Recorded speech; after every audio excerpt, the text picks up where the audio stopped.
Peyton. She questioned me. Oh, look out. Hang on. Oh, George. Birds everywhere. So Peyton's question was, what do you do when you're harness training if the bird won't even let you put it over? What are you doing, George? Okay, I've got to rescue my canvases. Hang on. Come here. You're being naughty. Good boy. No, you're not allowed on the easel because you'll trash mummy's home. Okay? That's not the perch. Okay, just so you know, it doesn't matter how well you train them, you'll have days where they try and test you. Up, up, get up, come on, up. George, up. Come on, George, step up. He's pretending he can't hear me now. Up. Up. Up. Step up. Step up. Don't suck up. Come on. Step up. You show me your floofies. Step up. That's it. Step up. Step up. Step up. Good boy. Come on. So, I've got him in a toe hold. You don't want to tolerate naughtiness either. You need to just put them in their cage for timeout when they're like that. Okay, George is away. All right, so what I wanted to show you guys today, thank you Peyton for the question of what do you do if your bird won't even let you put the loop of the harness over his head.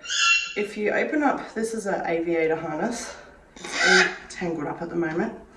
If you open it up, okay, you've got your wing loops and you've got your head loop. Okay, the long bit goes down their back. And this thing is really quite scary to go over their head. Now, I've come from a horse training background and I was always taught through natural horsemanship style that if you're training a young horse to wear a halter or a bridle, you don't ever want to come at them with this big scary loop to their face like a grizzly bear, because this is what, you know, it looks like this. It's like, raw, wear this thing. Okay, and that's terrifying. So, I'm going to show you what I do with my birds just to get them prepped to have stuff over their face. There's actually a really simple way of doing it so that they can't see a big scary loop coming at their head, because that is terrifying. All right, now I've got George away. Let me show you what I do. Okay, so I've got Leeloo here. I'm just gonna give her a little treat just for being here. I'm still getting her used to pine nuts. As you can see, she just spat it out. So one of the really important things I do to prep them to get a loop over their head is get them to the point that they can shut up, Ivy. That they're going to let me touch their beak. You need to let them touch. They need to be able to let you touch their beak and be okay with their eyes being shut. If they're not okay with that, then you're going to run into trouble getting them used to it. So just start by little exercises like this just to get them going, you know what, it's not so scary having my face closed up. Okay, so I'm just scratching her neck now and just getting her used to everything. I need a chair. Let me get... Okay, that's all right, I'll just kneel here. One of the other things I do is I'll hold her beak and I'll get her used to me sort of massaging down her head like this so that it closes her eyes, because she just needs to be really comfortable with something closing her eyes. Because when you put the loop over their face, hi Ivy, when you put the loop over their face, their eyes will naturally close and that does spook them. So just doing little stuff like this. If your bird is really nippy and it won't let you touch its beak, you do need to just try and do little exercises. Again, if a bird bites you, try not to react, because if you react, they're like, oh cool, I can get my own way if I bite them. It's easier with a baby because their bite isn't really nasty. I find sometimes just scratching gently on their beak and rubbing their beak gets them used to the fact that I'm going to handle their beak, and they've just got to get over that and be okay with that. So a big part of handling their beak is getting that harness on. See, now she's calmed down and she's pretty good. Stop it, Forrest. So I'm going to just massage her eyes again. Get her really used to that.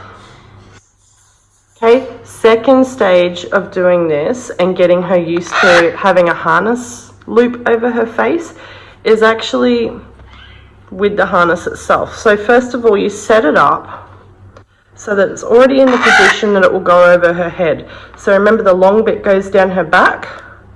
I'm going to put my fingers through the head loop like this. So it's in the position to go over her head. I didn't do this earlier. She was fine with me just putting the loop over her head, but this is what you do with a bird that hates it, like George hated it. So now I've got my fingers through the loop.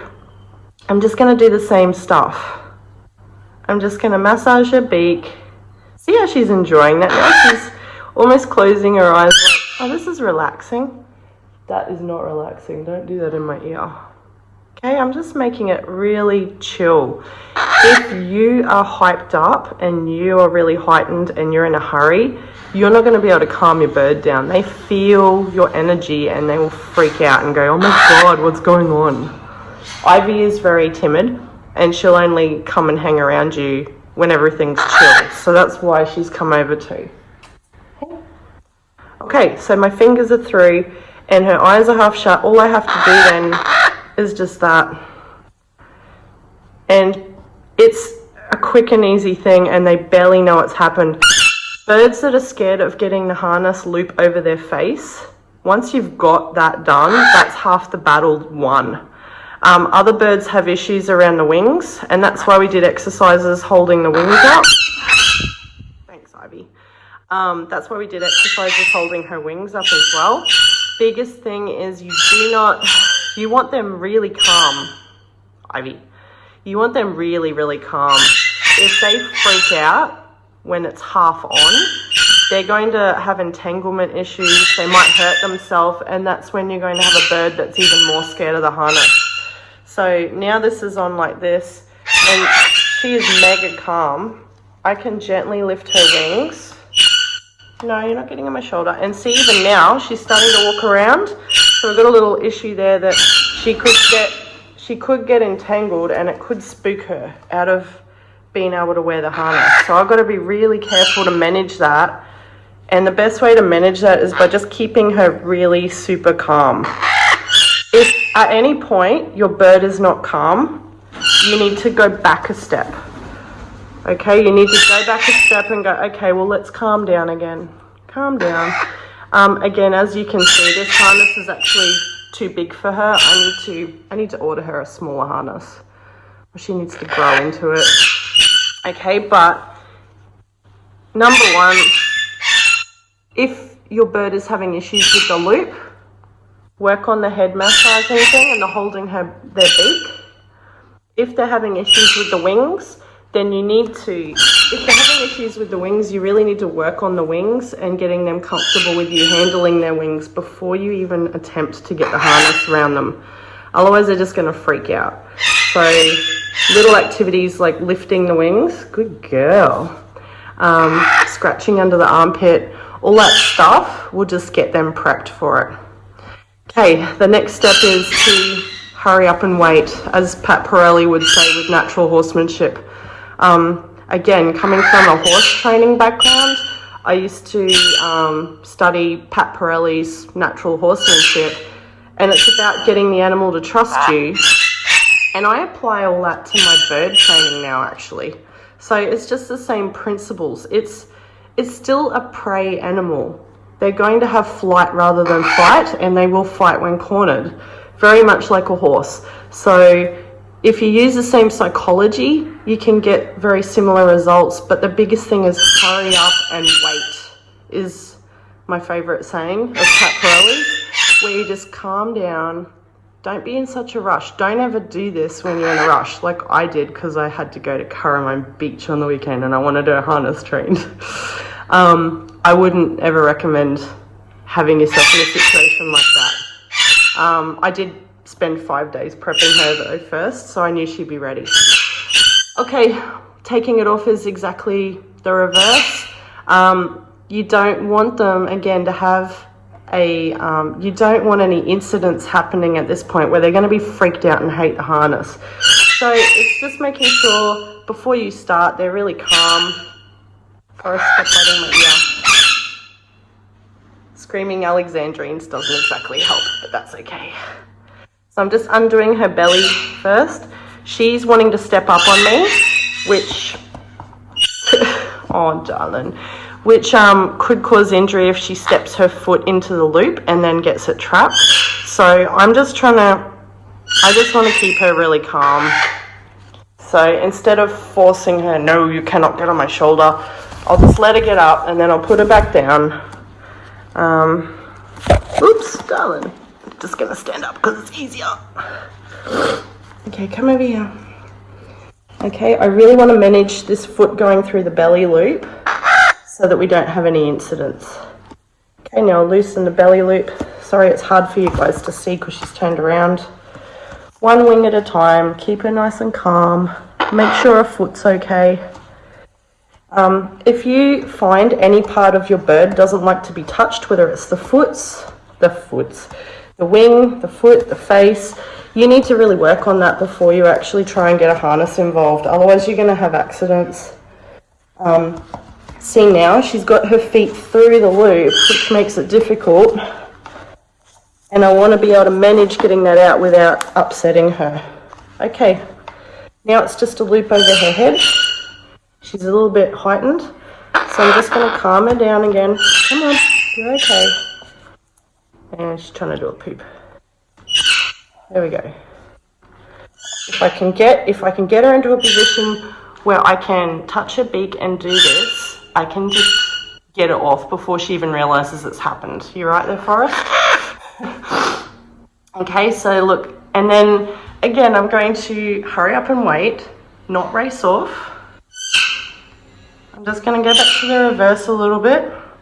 You don't have to do this once your bird is already harness trained. You don't have to keep doing these really slow steps.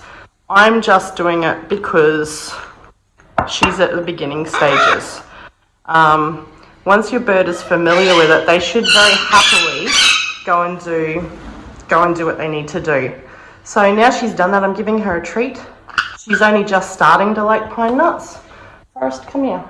Step up. I have a conure that I need to work on with training. This is Forrest.